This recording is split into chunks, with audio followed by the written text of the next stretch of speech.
On the ground in Afghanistan, it's apparent the ongoing U.S. air attacks have damaged the Taliban's ability to wage war.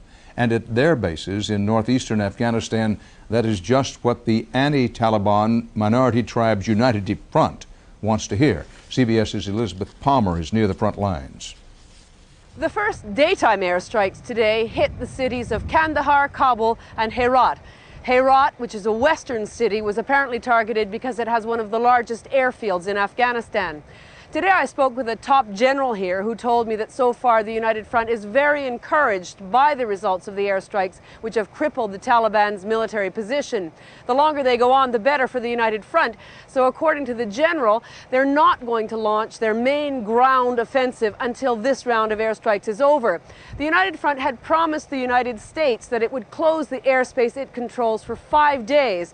So that means that the main ground war here in the north could begin as early as Friday. Although all the attention is focused on Kabul, both the Taliban and the United Front have a majority of their soldiers up north. Here is where the decisive ground war will be fought. The primary goal for the United Front is to recapture the city of Mazar-e-Sharif. It's a Taliban stronghold, and it also has the only airfield in the north that can handle large transport planes.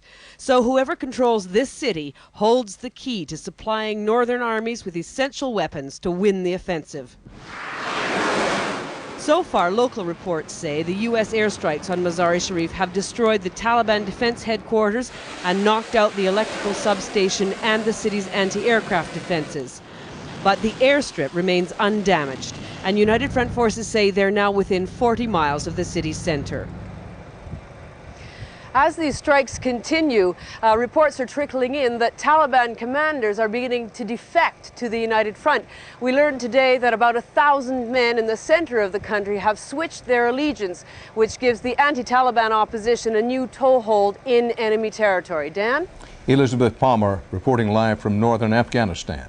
Over Afghanistan, U.S. Navy and Air Force pilots are confirming that this is a different kind of war. In the Persian Gulf and in Kosovo, it took weeks of bombing to seize control of the skies. In Afghanistan, it's taken less than 3 days, as CBS's Mark Phillips reports from the USS Enterprise in the Arabian Sea.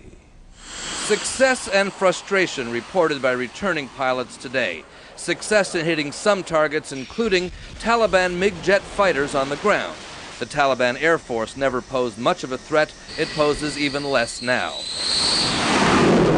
After just 2 nights of bombing, many planes of the USS Enterprise returned to the carrier with full bomb loads. Some had their missions extended to more than 6 hours, double the normal flight time, refueled again and again as they searched for targets.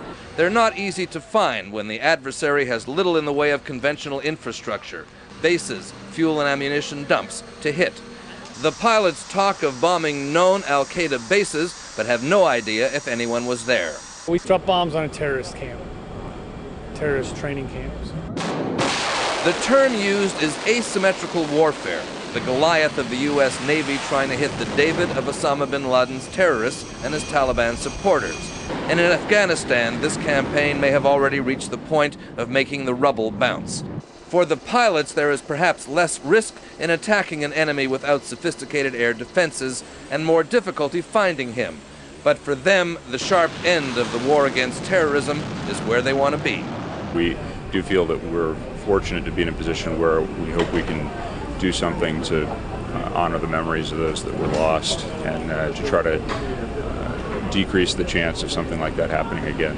The problem with attacking an unconventional enemy is that the conventional rules don't apply. These planes aren't attacking an army, they're attacking an idea, a commitment. And that's a more difficult target to hit. Mark Phillips, amid the noise on the carrier deck, reporting from aboard the USS Enterprise in the Arabian Sea.